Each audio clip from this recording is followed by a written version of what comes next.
ನಮ್ಮ RCB ಅವರು 2008ರಿಂದ ಇಲ್ಲಿ ತನಕ ಏನು ಆಕ್ಷನ್ ನಡೆದವಲ್ಲ, ಆಕ್ಷನ್ ಒಳಗೆ ಯಾರಿಗೆ ಜಾಸ್ತಿ ರೊಕ್ಕ ಕೊಟ್ಟ ಬಿಡ್ ಮಾಡಿ ತೊಗೊಂಡಾರ ಅನ್ನೋದ್ರೊಳಗೆ ಫಸ್ಟ್ ಬರ್ತಾರೆ. ಟಾಪ್ 10 ನೋಡಾಕ್ತೀವಿ ನಾವೀಗ. ಫಸ್ಟ್ KL ಜಮೀಸನ್ 15 ಕೋಟಿ ಕೊಟ್ಟು ತೊಗೊಂಡಿರ್ತಾರೆ.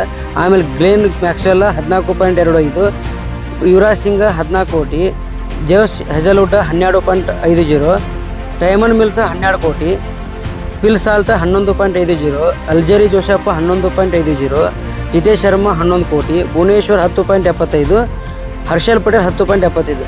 ಇಷ್ಟು ಟಾಪ್ 10 ಆಗಿರುವಂಥ ಪ್ಲೇಯರ್ಸ್. ಇದ್ರೊಳಗೆ RCB ಕಡೆ KL ಜಮೀಸನ್ ನಾರ್ಮಲ್ ಆಗಿ ಆಡಿದ 15 ಕೋಟಿ ಏನು ವರ್ತ್ ಅಂತ ಆಡಲಿಲ್ಲ. ಗ್ಲೇನ್ ಮ್ಯಾಕ್ಸ್ವೆಲ್ ಅವರು 14.25 ಕೋಟಿ ಆಲ್ಮೋಸ್ಟ್ ಆಡಿದರು, ಅಂದ್ರೆ ಅಷ್ಟು ಚೆನ್ನಾಗಿ ಆಡಿದರು. ಆದರೆ ಯುವರಾಜ್ ಸಿಂಗ್ ಅವರು 14 ಕೋಟಿ ಅಷ್ಟನ್ನು ಆಡಲಿಲ್ಲ. ಜೋಶ್ ಹೇಜಲ್ವುಡ್ ಅವರು 12.5 ಕೋಟಿದ ವರ್ತ್, ಅವರಂತೂ ಬೆಂಕಿ ಆಡಿದರು. ಈ ಸಲ ನಾವು ಕಪ್ ಗೆಲ್ಲಕ್ಕೆ ಅವರೇ ಕಾರಣ. ಆಮೇಲೆ ಟೈಮಲ್ ಮಿಲ್ಸ್ ಅಂತ ನಮ್ದು ವರ್ಸ್ಟ್ ಬಾಯ್ ಆಗಿತ್ತು ನೋಡಿ. ಒಂಥರ 12 ಕೋಟಿ ತೊಗೊಂಡಿದ್ರು. ಆ ವರ್ಷ ಫುಲ್ ಫೇಮಸ್ ಇದ್ದ ಟೈಮಲ್ ಮಿಲ್ಸ್. ಇಂಡಿಯಾಕ್ಕೆ ಬಂದ ಇಂಡಿಯಾ ಟೂರ್ನಾಗ ಚೆನ್ನಾಗಿ ಬಾಲಿಂಗ್ ಹಾಕಿದ್ದ, ಸ್ವಲ್ಪ ಡಿಫ್ರೆಂಟ್ ಇದ್ದ ಅಂತೇಳಿ ತೊಗೊಂಡಿದ್ರು. ಬಟ್ ವರ್ಸ್ಟ್ ಡಿಸಿಷನ್ ಅದಂದ್ರೆ ಒಂದು ವಿಕೆಟಿಗೆ 2 ಕೋಟಿ ತೊಗೊಂಡಿದ್ದು ಕಾಣುತ್ತೆ, 6 ವಿಕೆಟ್ ತೆಗೆದು ಕಾಣುತ್ತೆ. ಹಂಗೆ ಟೈಮಲ್ ಮಿಲ್ಸ್ ಅಂದ್ರೆ ವರ್ಸ್ಟ್ ನಮ್ಮ ಬಾಯ್ ಆಗಿತ್ತು. ಫಿಲ್ ಸಾಲ್ಟ್ ಕೇಳಬೇಕಾ? ಫಿಲ್ ಸಾಲ್ಟ್ ಅವ್ರಂತರೂ ಈ ಸಲ RCB ಅವ್ರು ಬಂದ ಮ್ಯಾಗ RCB ಚಾಂಪಿಯನ್ ಆಯಿತು.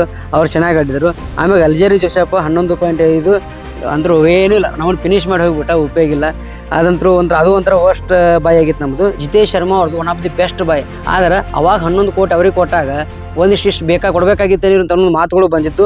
ಆದರೆ ಈಗ ನೋಡಿದ್ರೆ ನಮ್ದೊಂದು ಲಾಂಗ್ ಫಾರ್ಮೇಟ್ ಅಂದ್ರೆ ಮುಂದಿನ ಭವಿಷ್ಯ ನೋಡಿದ್ರೆ ಜಿತೇಶ್ ಶರ್ಮಾ ಅವ್ರದ್ದು one of the best boy ಅಂತಾನೆ. ಇನ್ನು ಭುವನೇಶ್ವರ್ ಕುಮಾರ್ ಅವ್ರದ್ದು ಒಂಥರ ಬೆಸ್ಟ್ ಬಾಯ್. ಅಂದರೆ ಇನ್ನೂ ಅವ್ರದ್ದು ಅದೈತಲ್ಲ, ಮಳಿ ಆಟ ಐತಲ್ಲ, ಅದು ಇನ್ನೂ ಬಂದಿಲ್ಲ, ಆದ್ರೂ ಅವ್ರದ್ದು ಒಂಥರ ಬೆಸ್ಟ್ ಬಾಯ್. ಇನ್ನು ಟಾಪ್ 10 ಒಳಗೆ ಹರ್ಷಲ್ ಪಟೇಲ್ ಅವ್ರು ಬರ್ತಾರೆ. ಅವ್ರದ್ದು 10.75. ಅವ್ರ ಬಾಯಿ ಇದಕ್ಕಿಂತ ಮೊದಲು ಏನೋ ಆ ವರ್ಷದಕ್ಕಿಂತ ಮೊದಲಿದ್ರಲ್ಲ, ಅವಾಗ ಬೆಸ್ಟ್ ಪರ್ಫಾರ್ಮೆನ್ಸ್ ಕೊಟ್ಟಿದ್ರು. ಅದಕ್ಕೆ ಅವ್ರನ್ನ 10.75 ಕೊಟ್ಟು ತೊಗೊಂಡ್ರು. ಆದ್ರೆ ಅದರೊಳಗೆ ಡೀಸೆಂಟ್ ಪರ್ಫಾರ್ಮೆನ್ಸ್ ಬಂತು. ಇವು ಆಗಿದ್ದು RCB ಟಾಪ್ 10 ಬಾಯ್ಗಳು. ಮುಂದೆ ಯಾವ ವಿಡಿಯೋ ಮಾಡಬೇಕು ಅನ್ನೋದನ್ನು ನೀವು ಕಮೆಂಟ್ ಹಾಕಿ.